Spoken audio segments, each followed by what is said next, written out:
श्री हरिवंश महाराज जी। महाराज जी, जब कोई इंसान सेवा, भक्ति और ब्रह्मचर्य का मार्ग अपनाता है, लेकिन समाज में उसकी जिम्मेदारियां जैसे परिवार, नौकरी, सामाजिक कर्तव्य भी उससे डिमांड रहती है घर वालों को, तब किस तरह से संतुलन बनाना चाहिए? क्या कुछ ऐसा दैनिक नियम हो सकता है जिससे भक्ति और संसार दोनों अधूरे ना रहें? हाँ, अगर पत्नी है तो महीने में एक बार सहवास करे।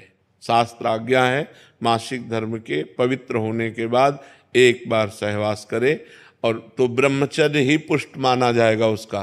पराई स्त्रियों की तरफ गंदी दृष्टि न करे, अपनी पत्नी से महीने में एक बार भगवान को प्रणाम करके सहवास करे तो धर्मयुक्त काम भगवान कहते हैं मैं हूँ। और इसके बाद नाम जप अपना बंद ना होना चाहिए। शराब नहीं पीना, मांस नहीं खाना, कोई नशा नहीं करना, घूस नहीं लेना, चोरी नहीं करना, किसी की हिंसा नहीं करना, तो गृहस्थ धर्म में रहते हुए भी वो भगवान को प्राप्त कर लेगा।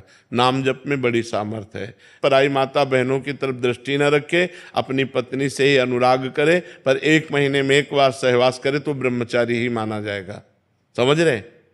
जी, जब दिनचर्या में कुछ बदलाव होता है तो उस वक्त मन थोड़ा सा, क्या बदलाव होता है? मतलब जैसे कुछ काम ज्यादा है, कुछ तो नाम जब चल रहा है ना, हमने ये तो नहीं कहा बैठ कर पूजा करो। हमने तो 20 बार नहीं कहा कि आप बैठ करके पूजा करो। हम तो नाम जप की कह रहे हैं कि सुबह उठो और चल दो, और नाम जप चल रहा है राधा राधा राधा, शाम तक काम करो राधा राधा राधा, कोई परेशानी नहीं। हमने तो नहीं कहा पद्मासन लगाओ, सिद्धासन लगाओ, गृहस्थ आश्रम के लिए है भी नहीं, क्योंकि उसको कब कौन सा कार्य लग जाए। नाम जप करो, पवित्र आचरण से चलो, कोई नशा न करो, इसी से भगवत प्राप्ति हो जाएगी। टाइम भी मतलब नाम जब चल है सहवास के टाइम। हाँ, बिल्कुल बिल्कुल छोड़ना नहीं चाहिए। उसी समय दिल रुक जाए तो उसी समय हमारी दुर्गति हो जाएगी। तो हम कभी नाम नहीं छोड़ते, राधा राधा राधा। ये नाम उस तभी चलेगा जब आप धर्म से सहवास कर रहे हैं। अगर अधर्म से सहवास कर रहे हैं तो फिर नहीं माना जाएगा, फिर वो पापाचरण होगा।